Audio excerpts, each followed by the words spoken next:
Your legal team walks in with good news. They've looked at the tech, they've mapped the landscape, and they tell you, yes, we can protect this. Patents are viable, design rights are on the table, and contracts can be locked down. And then they tell you what it costs.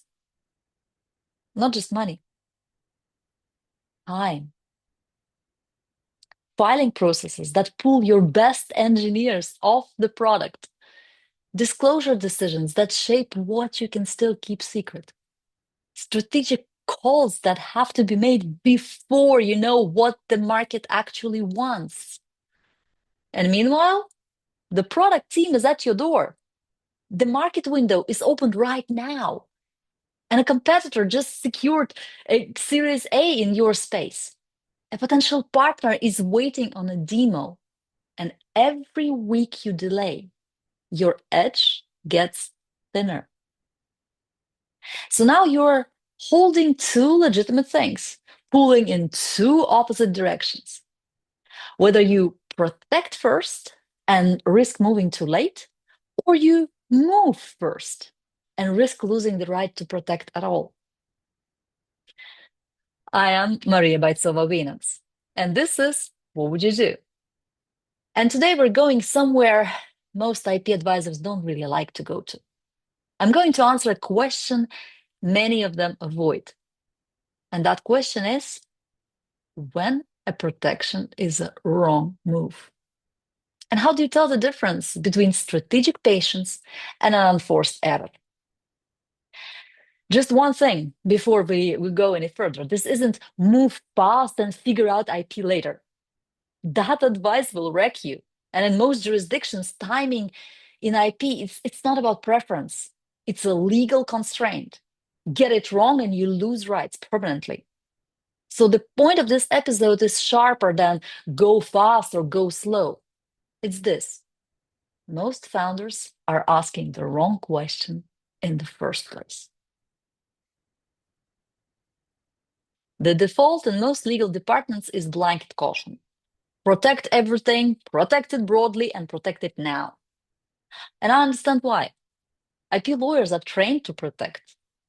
Legal teams are measured on what they secure, not on what they let through. And in most companies, there is an almost superstitious belief that if you can protect something, you absolutely should. And if you don't, you'll regret it. So the instinct is always the same. Delay the launch, wait for the filing, widen the scope while you're at it, tighten the contracts, rework the employment agreements before the next hire. It feels responsible. From the outside, it looks like a serious company. But here's the problem. You're burning time and legal budget, protecting something whose market value you haven't confirmed yet. You're making legal bets on a future your customers haven't voted on. Think about what it means concretely. You spend, say, 6 months, an amount of legal spend filing broad claims on a feature. You launch, and then the market tells you that the feature is not what people actually want. They want something adjacent or something you hadn't built yet. And now you have patents on the wrong thing. A legal structure built to defend a hypothesis, now defending a liability. You didn't protect an asset, you protected an assumption. Now, that's one trap. But here's the other. You wait, you test, you learn, and while you're learning, your own activity, be it a conference talk, a demo, a pilot, a LinkedIn post, creates prior art that blocks your own patent application. Or worse, a competitor who moved faster filed first, and now they own the position you thought was yours. You see, both traps are expensive, but your job is not to avoid one by sprinting directly into the other. Let me be precise about the legal floor here, because strategy cannot operate in ignorance of it. In Europe, under the European Patent Convention, and in most national systems across the EU, The standard is absolute novelty. What does that mean? Any public disclosure of your invention before you file can destroy your ability to patent it. And that could be a conference talk, a product launch, a detailed post on your company blog, even a demo to an investor if you don't have an NDA in place. Any of these can be prior art. And any of these can cost you rights permanently. There's no general grace period in European patent law, only a very narrow 6 months exception for very specific disclosures. In US, the rules are different, but even there, if you disclose and then file, that disclosure can be used against your own application. The window, in short, is before the disclosure, not after. So, with that reality on the table, why on earth am I still saying that blanket caution instinct is wrong? Well, because precision beats prohibition. The answer to your legal saying to you that absolute novelty means file before any disclosure is not file everything broadly immediately. The answer is for you to understand what actually counts as a disclosure. Manage those disclosures actively and build a protection strategy that works with your business timeline, not against it. The question is not file or don't file. It's about what do you file, when, and how do you structure it so that the business still has room to move. That's a strategic question with a legal floor underneath it. It's not a legal rule book that overrides strategy. Here's what actually creates the tension in the scenario I opened with. The legal team is right that filing before disclosure is necessary. But the business team is right that broad, expensive early filing on unvalidated assumptions is wasteful and potentially constraining.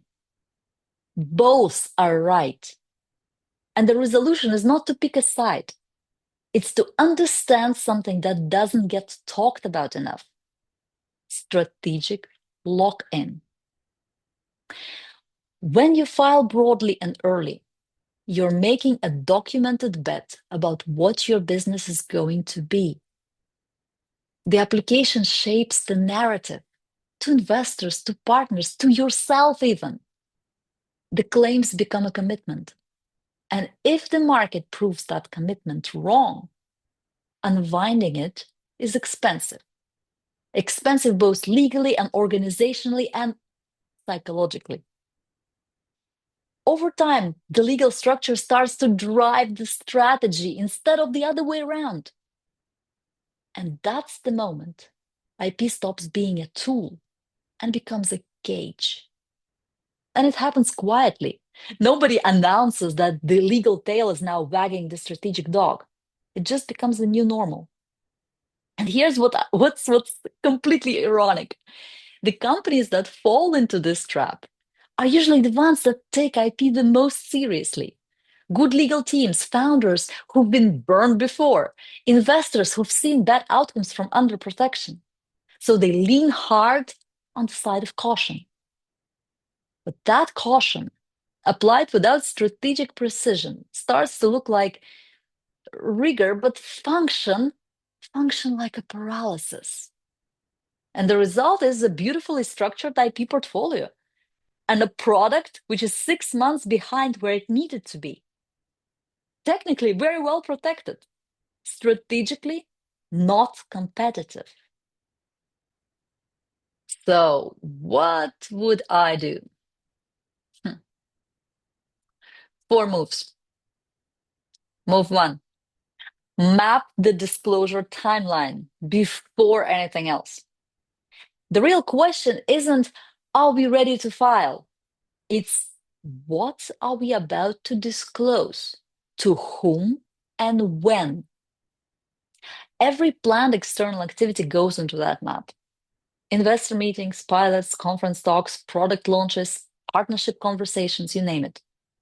Every one of them is a potential prior art event. And every one may force a filing decision before it happens. This is active disclosure management.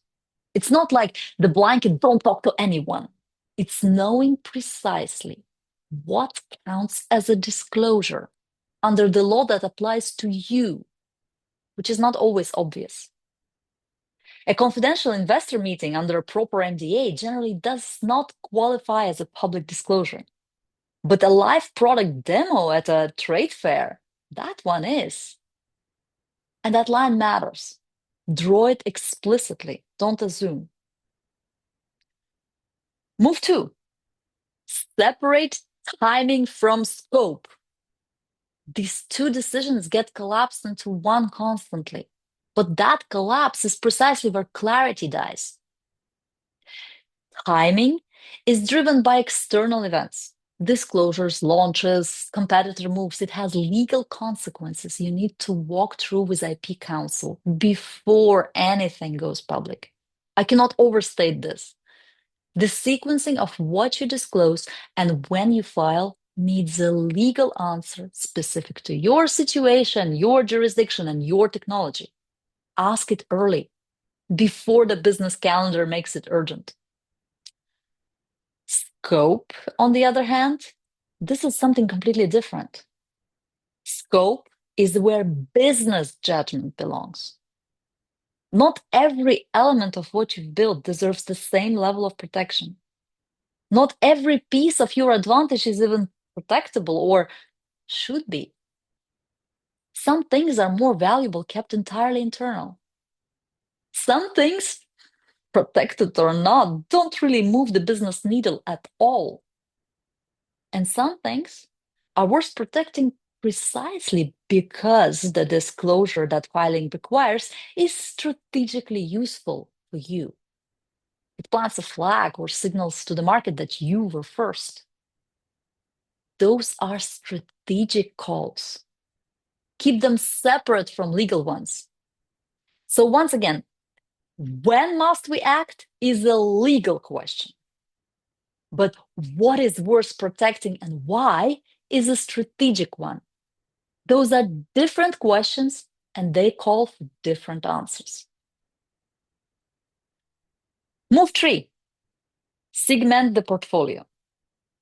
Not everything valuable is patentable, but also not everything patentable is worth patenting. Some elements belong as trade secrets, kept confidential, never filed, protected by access controls and contractual discipline. Trade secrets have no expiry. They require no public disclosure. In the right context, especially for process know-hows, for example, they're much more durable than a patent can ever be. Some elements are better protected through design rights or copyrights or even trademark, faster, cheaper, and sometimes more commercially effective than a patent for the specific advantage involved. Let me stress that once again. It always has to be tied to a specific advantage you're trying to protect. And some elements, yeah, they genuinely justify a patent because they're technically novel, inventive, and commercially central enough that the disclosure cost and the filing investment are proportionate to the competitive advantage they create. Treating all categories the same way is not thorough IP management. It's simply undifferentiated IP management, which is expensive and strategically completely unfocused. Where are we? Move 4. Anchor protection to business milestones, but with legal deadlines built in. Your IP strategy should be structured around the moments that actually matter commercially. A funding round, a major partnership, a market launch, an acquisition conversation. Those are the moments when protection creates leverage. They have to be reverse engineered against the legal timeline, yes, but not the other way around. If a product launch is planned for month 6 and that launch constitutes a public disclosure, then the filing decision has to be made before month 6. Not because the legal team says so, but because the law says so. The business milestone sets the target. The legal constraint sets the deadline. And the strategy lives in the space between them. Protection that arrives before the disclosure preserves your options. Protection which is triggered by the disclosure, reactive, rushed, potentially compromised, may already be too late. There is a version of move fast that accounts for this. It just requires planning the legal moves at the same time as the business moves, not after. So here's what I want you to take away. The question is never protect first, move later, or move first and protect later. The question is always what, when, in what form, at what cost, and to what end. Protection is not neutral. Every filing shapes your past. Every disclosure constrains what you can keep confidential. Every legal structure creates obligations that interact with the real work of building the business. The legal context is not something you can optimize around after the fact, but it also cannot be the main driver of your business. Getting it right requires legal discipline and strategic judgment, operating at the same time in the same conversation and with the same level of attention. The mature question, the one that separates sharp IP thinking from reflexive caution or reckless speed, is not how do we protect this? And it's not can we launch before we file? It is this. How do we sequence protection and disclosure so that neither one undermines the other and both serve the business we're actually building? Let me repeat that one. How do we sequence protection and disclosure so that neither one undermines the other and both serve the business we're actually building? Sometimes the answer is file something narrow now before the launch, then iterate. Sometimes it's hold this as a trade secret and never file. Sometimes the commercial window is simply too short for patents to be the right tool at all. Use something faster.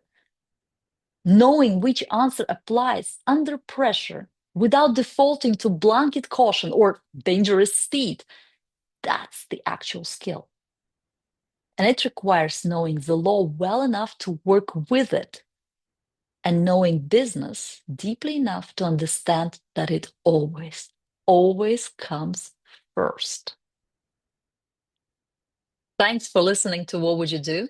My name is Maria Boicova-Wynants. Until next time, think clearly, decide better.